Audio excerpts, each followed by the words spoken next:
ჩვენთვის ეს ვინმე უცხო არ არის, ყველა ჩვენი გულანთებული ჭიათურელი და ჭიათურელთა ოჯახის შვილები არიან ეს ახალგაზრდები. და ზუსტად ისე შედგივათ გული ჭიათურაზე, როგორც დღეს ჩვენ ვაპროტესტებთ. ზუსტად ამათ უნდა გადაიბარონ ხვალინდელი ჭიათურა, მაგრამ ჩვენ არ გვინდა რომ ასეთი ჭიათურა გადმოგაბაროთ თქვენ ხვალ. ჩვენ გვინდა წელში გამართული, იურიდიულად კანონის ჩარჩოებში მოქცეული, თითოეული, თუნდაც შრომის საკითხები, თუნდაც სამოქალაქო საკითხები, რაც ჭიათურაში ხდება, დაალაგდეს და ესე გამართული გადმოგაბაროთ თქვენ. ამისთვის ვეცდებით რომ ყველაფერი გავაკეთოთ. და თქვენი მხარდაჭერა ძალიან მნიშვნელოვანია და ძალიან ესეთი ეფექტის და იმედის მომცემია ჩვენთვის, რომ ბრძოლას აუცილებლად აქვს აზრი და ბრძოლას აუცილებლად გავაგრძელებთ თქვენს გამო მინიმუმ მომავალი თაობისგან.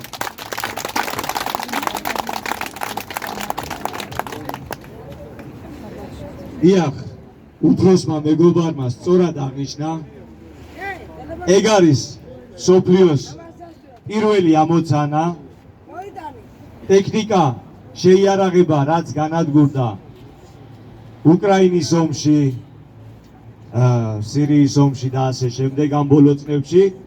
ფაქტიურად ეს იყო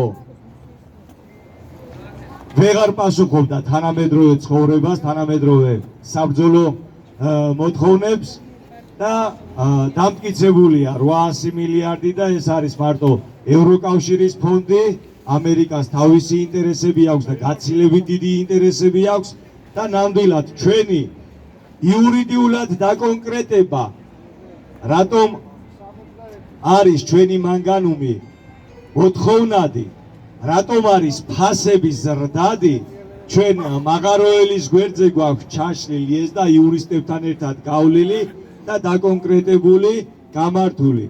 აი ზუსტად ეგ არის მოყვანილი შინაარსობრივად, რომ მოთხოვნა იზრდება. უკვე მოთხოვნა დაიწყო.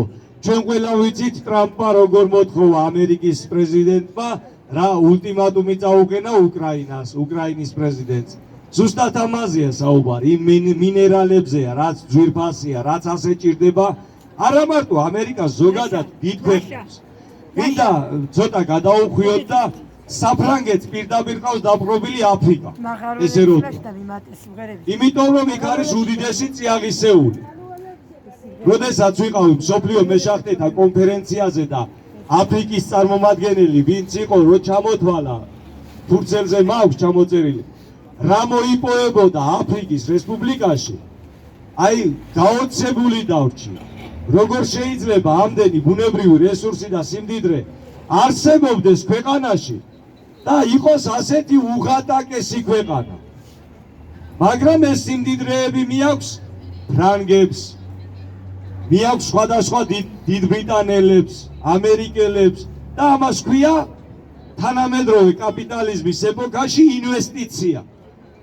და სწორედ ეს ინვესტიცია, რაც აჯოჯოხეთებს და უპავს მაგალითად აფრიკას ამ შემთხვევაში.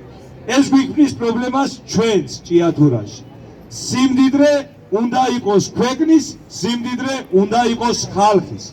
საკმარისია, რაც ღირს, იყო ესეთი კითხვა ტელევიზიაში, რომ ჩვენ რამდენად ვითამაშებთ მსოფლიო ბაზარზე, რომ არ გვაქვს ესეთი ფართომასშტაბიანი მოპოვება და გაყიდვები. ჩვენ ვერასდროს ვერ შევედრებით გაყიდვების რაოდენობით ინდოეთს, იმიტომ რომ ინდოეთს ყავს 6 მილიონი მეშახტე. ჩვენ 3,5 მილიონი არ ვართ სრულიად საქართველოს. მაგრამ ჩვენ ეს პრეტენზია არ აგვაქვს. ჩვენმა ბიძაკაცმა რაც აღნიშნა ზუსტად ეს არის. ჩვენ შეიძლება ვაწარმოოთ 1 ტონა, მაგრამ ვაწარმოოთ უმაღლესი ხარისხის.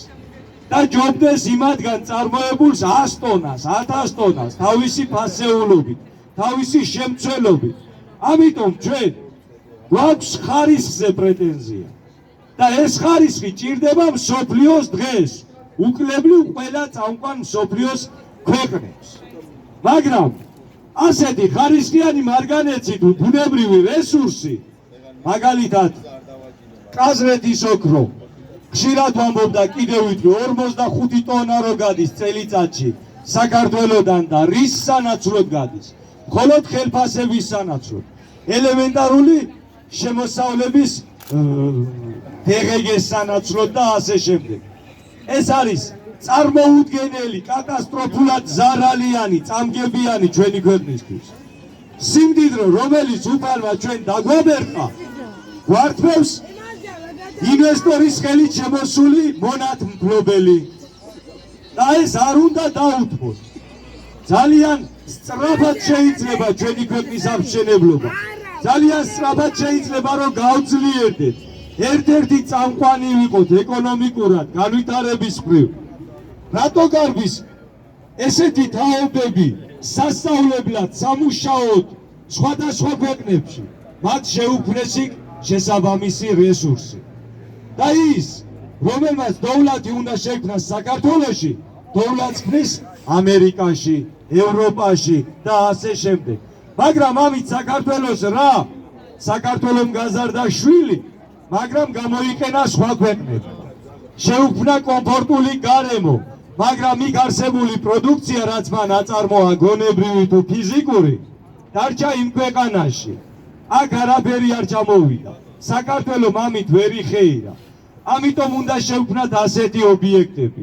უნდა შევქმნათ დასაქმების და განვითარების წყარო საქართველოში, რომ კარგი მეცნიერი არ გაგვექცეს ქვეყნიდან, რომ ზუსტად იცოდნენ მანგანუმი გარდა სილიკოსა და გარდა ტექნიკისა, კიდევ შეიძლება ბევრ რამეში იყოს გამოყენებული, მაგრამ არ გავიდეს ქვეყნიდან. აქ იყოს ჩაშლილი, გადამუშავებული, დახარისხებული. ამას სჭირდება.